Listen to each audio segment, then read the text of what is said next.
Giordano Bruno, an Italian philosopher, mathematician, and former Dominican friar, is remembered as one of history's most notable martyrs for free thought.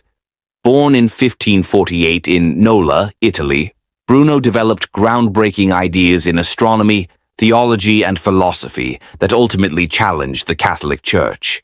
His advocacy of an infinite universe, inhabited by countless worlds, and his rejection of several core Christian doctrines would lead to his persecution and eventual execution.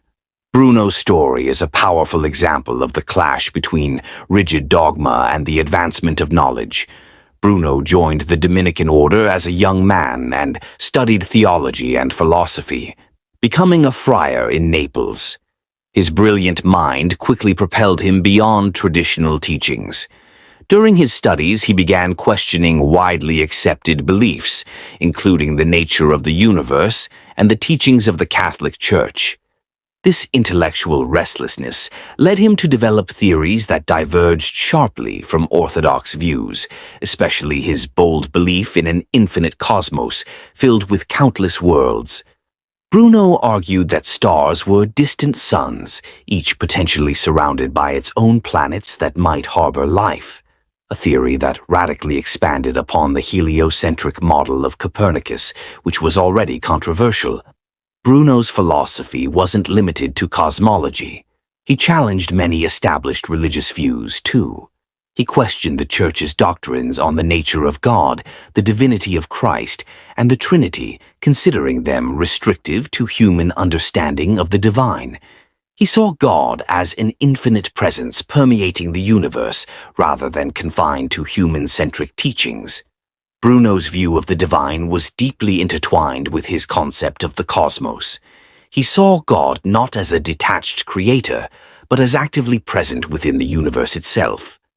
These views, considered heretical by the Church, marked him as a dangerous thinker.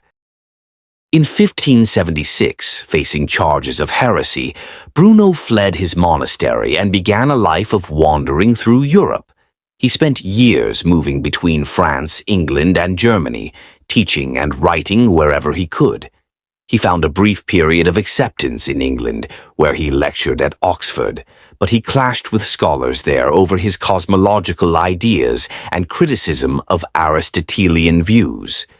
Bruno's outspoken nature and refusal to moderate his beliefs often led to conflicts, and he was eventually expelled from several European cities due to the controversy he stirred. In 1591, Bruno was invited to Venice by a nobleman named Giovanni Mocenigo, who expressed interest in his teachings.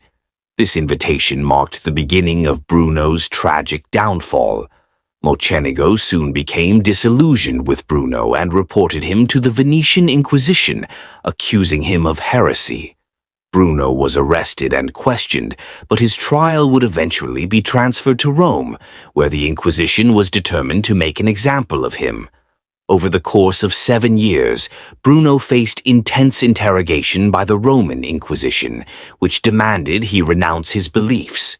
Despite the immense pressure, Bruno stood firm, refusing to abandon his views on the universe or his theological beliefs. He remained defiant, asserting that his ideas were a matter of philosophical inquiry rather than heresy.